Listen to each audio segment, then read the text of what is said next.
Friends को मेरा प्यार भरा नमस्कार। आज के इस वीडियो में हम जानेंगे कि फागुन मास की अमावस कब है और इसमें स्नान दान क्या है और इसकी व्रत कथा क्या है।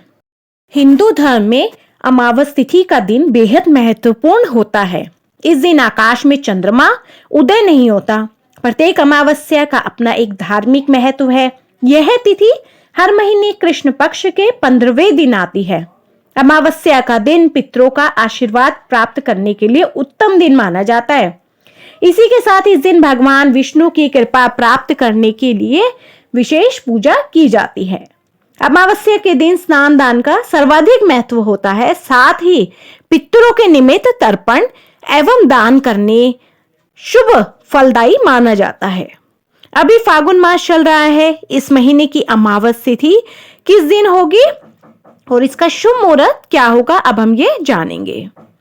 जो फागुन माह की अमावस है वो है 10 मार्च 2024 यानी कि रविवार को। और फागुन माह की जो अमावस तिथि की शुरुआत है वो हो जाएगी 9 मार्च को, शनिवार को शाम 6:17 पर। और इस तिथि की समाप्ति होगी 10 मार्च को दोपहर 2:29 पर। तो इस हिसाब से जो उदय तिथि है वह 10 मार्च होगी। तो उदय तिथि के हिसाब से हम अमावस की तिथि मनाएंगे। हिंदू धर्म में अमावस तिथि को पितरों की शांति और पितृदोष से छुटकारा पाने के लिए या पितृदोष को दूर करने के लिए सबसे अधिक उत्तम माना जाता है। फागुन माह की यह अमावस तिथि हिंदू धर्म में बड़े मायने रखती है। मान्यता है कि जो लोग इस दिन तीर्थ स्थान और दान करते हैं उनके समस्त पाप मिट जाते हैं। जो लोग पितृपक्ष पर अपने पितरों का श्राद्ध कर्म नहीं कर पाते तो उन्हें अमावस के दिन विधि पूर्वक पितरों की आत्मा की शांति के लिए प्रत्येक अमावस को जल से तर्पण और उनके निमित्त कर्मकांडी पंडित को दान दक्षिणा श्रद्धा अनुसार देना चाहिए। जो लोग जरूरतमंद हो उनको अनाज और जरूरत की चीजें दान करने से पितृदोष से छुटकारा मिल जाता है।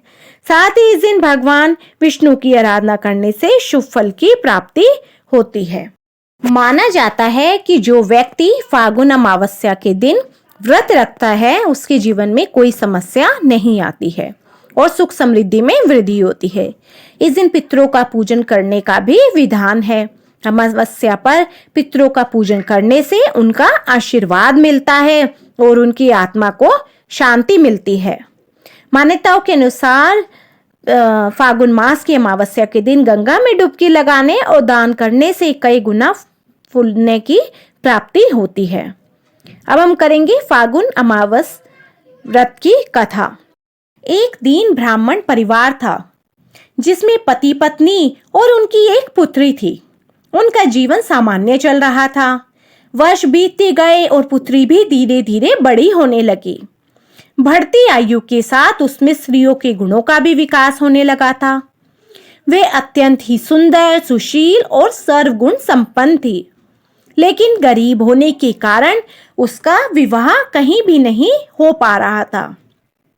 एक दिन उस ब्राह्मण के घर एक साधु महाराज पधारे। ब्राह्मण पुत्री की सेवा से साधु महाराज का मन बहुत प्रसन्न हुआ और उन्होंने कन्या को लंबी उम्र का आशीर्वाद तो दे दिया, लेकिन यह भी बताया कि उसकी हथेली में विधवा योग है। इस बात से चिंतित होकर ब्राह्मण परिवार ने साधु से उपाय पूछा। तब साधु ने कुछ देर विचार करने के पश्चात अपने ध्यान के आधार पर बताया कि कुछ दूरी पर एक गांव में सोना नाम की धोबिन जाति की एक महिला अपने बेटे और बहू के साथ रहती है, जो बहुत ही संस्कारों से संपन्न तथा पतिपरायण और निष्ठावान है। यदि वह कन्या उनकी सेवा करे और इसके विवाह में वह महिला अपनी मांग का सिंदूर इसके लगा दे तो इस कन्या का विधवा योग मिट जाएगा। साधु ने यह भी कहा कि वह महिला कहीं आती जाती नहीं है। यह बात सुनकर ब्राह्मणी ने अपनी बेटी से धोबिन की सेवा करने की बात कही। अगले दिन कन्या प्रातःकाल उठकर सोना धोबिन के घर चली जाती है और फिर प्रतिदिन वह धोबिन के घर की साफ सफाई करती है और अन्य सारे कार्य कर अपने घर वापस लौट आती है। पर वह जब यह सब कार्य करती है तब उस धोबिन के घर पे कोई नहीं होता। वह चुपचाप से घर में सारे काम करती थी। अब एक दिन सोना धोबिन अपनी बहू से पूछती है कि तू इतनी सवेरे उठकर सारे काम कर लेती है और मुझे पता भी नहीं चलता। तब बहू ने कहा, माँ जी, मैंने तो सोचा कि आप ही प्रातःकाल उठकर सारे काम खुद कर लेती हो। मैं तो देर से ही उठती हूँ। इसके बाद दोनों सास बहू निगरानी करने में लग गई कि कौन सवेरे सवेरे घर आकर साफ सफाई कर जाता है। अब तो उन्हें चिंता होने लगी। अब उन्होंने कई दिन जब निगरानी रखी तो उन्हें पता चला कि एक कन्या आती है जो कि पूरे घर की साफ सफाई करके सारे घर का काम करके चली जाती है। अब सोना धोबिन एक दिन उस कन्या को पकड़ लेती है और उसको पूछती है कि वह ऐसे चुपचाप सारा काम क्यों करती है, हमारी सेवा क्यों करती है। तब कन्या ने साधु द्वारा कही गई सारी बात बताई। सोना धोबिन पति परायण थी, उसमें तेज था, इसलिए वह इस बात के लिए मान गई और उस कन्या के घर चलने को तैयार हो गई। पर अब उसने अपनी बहू को कहा कि वह अपने घर पर ही रहे क्योंकि उसके पति की तबीयत खराब थी और उसने कहा, अगर मेरे पीछे से कुछ भी हो जाता है, अकाल कोई मृत्यु होती है, तो मेरे आने तक इंतजार किया जाए। अब वह धोबिन उस कन्या के साथ उसके घर चली गई और उसके विवाह के समय अपने मांग का सिंदूर उसकी मांग में भर दिया। अब इधर सोना धोबिन को खबर पहुंच जाती है कि उसके पति ने प्राण त्याग दिए हैं।